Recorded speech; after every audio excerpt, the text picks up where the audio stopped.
Hello everyone, कैसे आप सब। आप सबका चैनल में स्वागत है। आज मैं आपको सिंहासन बत्तीसी की 18वीं पुतली की कहानी सुनाने जा रहा हूँ। अगर आपको कहानी पसंद आती है तो वीडियो को लाइक कीजिएगा, शेयर कीजिएगा और चैनल को सब्सक्राइब कीजिएगा। तो चलिए शुरू करते हैं। 18वीं बार फिर राजा भोज सिंहासन पर बैठने के लिए आगे बढ़े। उन्होंने सोचा कि इस बार चाहे कुछ भी हो जाए वो सिंहासन पर बैठ कर रहेंगे। तभी सिंहासन से 18वीं पुतली तारामती बाहर निकली और राजा भोज को रोकते हुए बोली, सिंहासन पर बैठने से पहले राजा विक्रमादित्य यह किस्सा सुनिए। उसके बाद पुतली तारामती ने कहानी सुनानी शुरू की। राजा विक्रमादित्य कलाकारों और विद्वानों का खूब सम्मान किया करते थे। उनके दरबार में कई महान कलाकार थे। अन्य राज्यों से भी योग्य कलाकार उनके दरबार में आते रहते थे। एक दिन राजा विक्रमादित्य के दरबार में दक्षिण भारत से एक विद्वान पहुँचे। उनका मानना था कि किसी को धोखा देना सबसे बुरा है और यह गिरा हुआ काम होता है।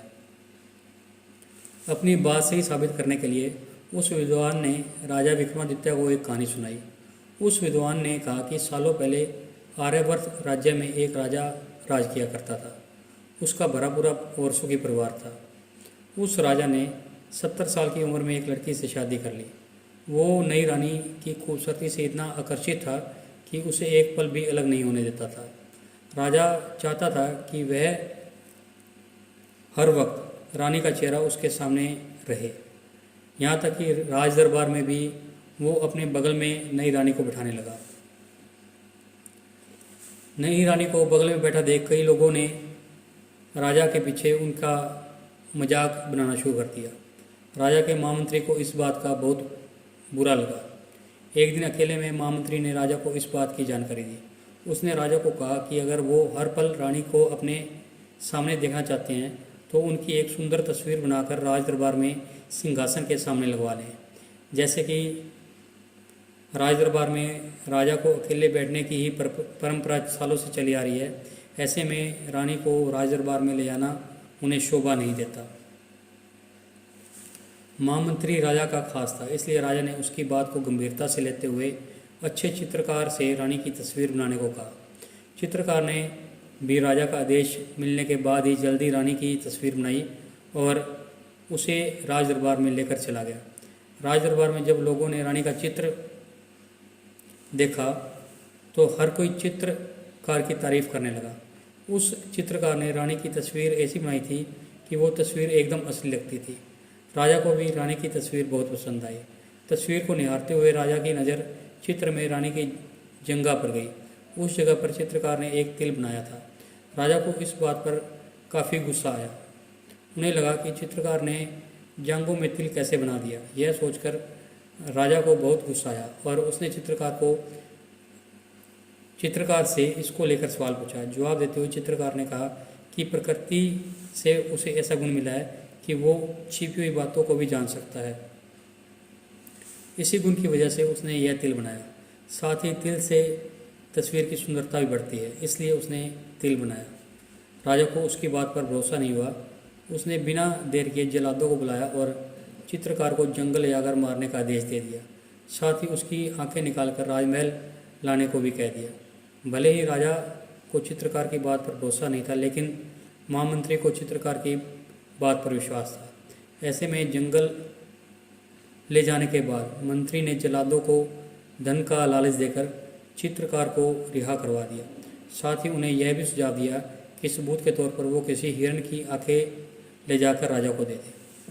इसी बीच महामंत्री चित्रकार को अपने घर ले आया और वो रूप बदलकर महामंत्री के घर में रहने लगा।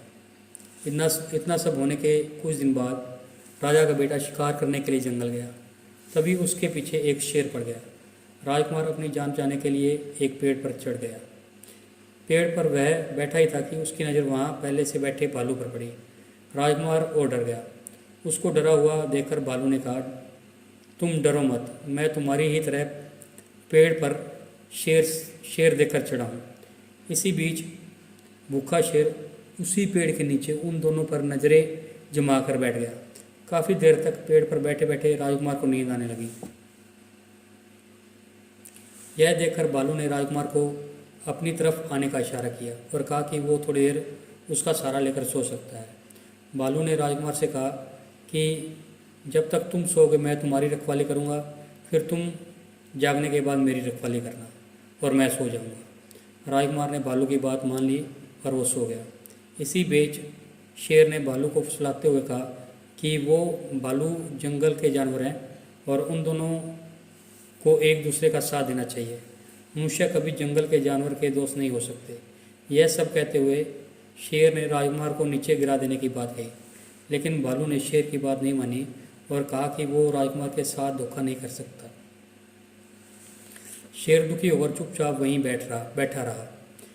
इतने में कुछ घंटों की नींद पूरी करने के बाद राजकुमार उठ गया। उसके उठने के बाद अब भालू की सोने की बारी आई। जैसे ही भालू सोया तो शेर ने राजकुमार को बहलाने फुसलाने की कोशिश की।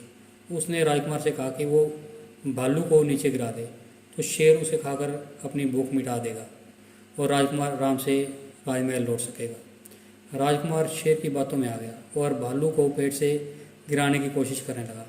इसी बीच भालू की नींद खुल गई और भालू ने राजकुमार को विश्वासघाती बोलकर खूब खरी खोटी सुनाई। राजकुमार को मन ही मन बहुत बुरा लगा। तभी उसकी आवाज़ चली गई और वो गूंगा हो गया। इसी बीच शेर थक हार कर जंगल की ओर अन्य शिकार ढूंढने के लिए वहाँ से चला गया। फिर राजकुमार वापस अपने महल पहुँचा। उसकी आवाज़ जाने की वजह से वो कुछ बोल नहीं पा रहा था। राजकुमार की आवाज़ जाने से हर कोई परेशान हो गया। बड़े बड़े ऋषि मुनि और वैद्य राजकुमार को देखने के लिए आए, लेकिन राजकुमार की इस अवस्था का कोई पता नहीं लगा पाया।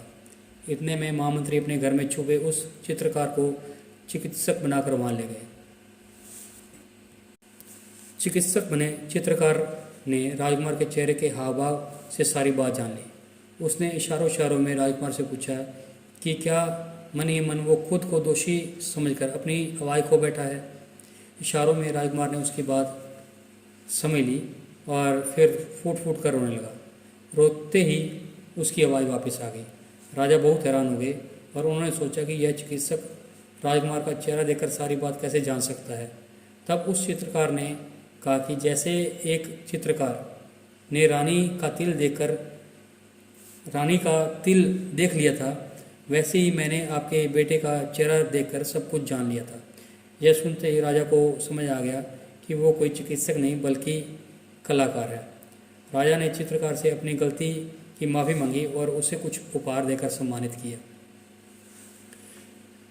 इतनी कहानी राजा विक्रमादित्य को सुनाकर विद्वान चुप हो गए। राजा विक्रमादित्य इस कहानी को सुनकर बहुत खुश हुए और उनकी बात भी मान ली कि धोखा देना सबसे बुरा काम है। इसके बाद राजा विक्रमादित्य ने विद्वान को 1 लाख सोने के सिक्कों से सम्मानित किया। इतना कहते ही 18वीं पुतली तारामती ने कहा कि अगर तुम भी दूसरों की बातों से सहमत हो और दूसरों की बातों का सम्मान करने का गुण है तो तुम इस सिंहासन पर बैठ सकते हो। इतना कहकर 18वीं पुतली तारामती सिंहासन से उठ गई और राजा भोज एक बार फिर सिंहासन पर बैठते बैठते रह गए। इस कहानी से हमें यह सीख मिलती है कि किसी के साथ भी हमें धोखा नहीं करना चाहिए। विश्वासघात का अंजाम बहुत ही बुरा होता है। तो आपको ये कहानी कैसी लगी? अगर पसंद आई तो वीडियो को लाइक कीजिए, शेयर कीजिए और चैनल को सब्सक्राइब कीजिए।